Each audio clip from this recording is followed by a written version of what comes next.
Kennedy's vow to take on big food could alienate his GOP allies. Here's an article from the New York Times, guys, and this was November 15th, 2024 by Christina Jewett and Julie Cresswell.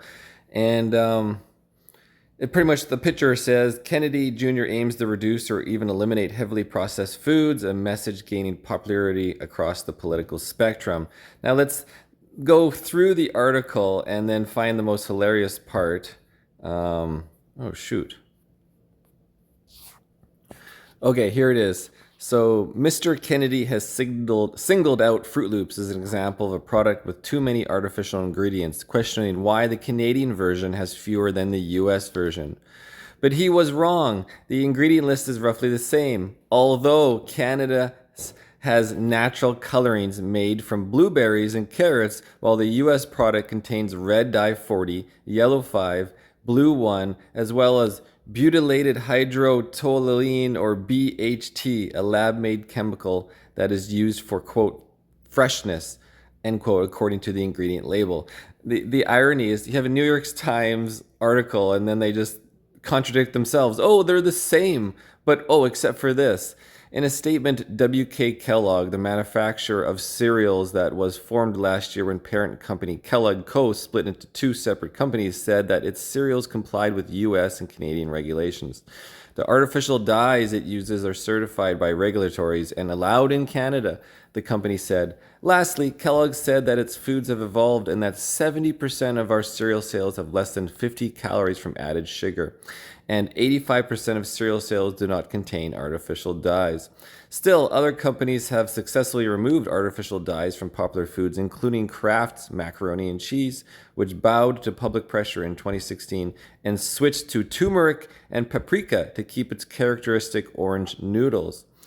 European Union regulators have already taken stricter measures requiring a warning label on foods that include artificial colors linked to attention and behavioral problems in children. The U.S. food system under the FDA operates very differently than food systems in Europe, where chemicals tend to be subject to safety review before they enter the food supply. In the United States, new ingredients regularly debut in food with no notice to the FDA or the public. Companies are allowed to certify an ingredient as, quote, generally regarded as safe, end quote. GRAS. Can you believe it? There's even an acronym, generally regarded as safe, and a file of reports supporting their decision. Congress meant for the designation to apply to common ingredients like olive oil or vinegar. Oh, wow. They're really taking it out of context, huh? In 1958, Congress imagined 99% of the chemicals would be reviewed by FDA, said Scott Faber of Environmental Working Group, a nonprofit advocacy group. Quote, and perhaps 1% would enter commerce through the GRAS loophole. Today, the reverse is true.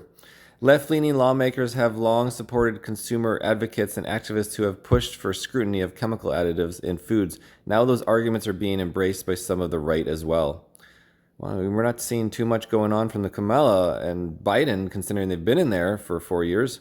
Historically, Republicans haven't been very supportive of this issue. A former regulator in Clinton at Obama administration, who is now an adjunct professor of nutrition at the T.H. Chan School of Public Health at Harvard University. Oh, Harvard, yes.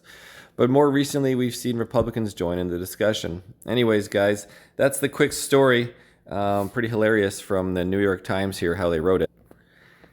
Anyways, guys, this is Marcel with the Canadian Journalist, formerly Ernie Racing News. Make sure you like, subscribe, share this video. We'll beat that YouTube's, Lefties losing it algorithm. Thanks for watching, everybody. Cheers.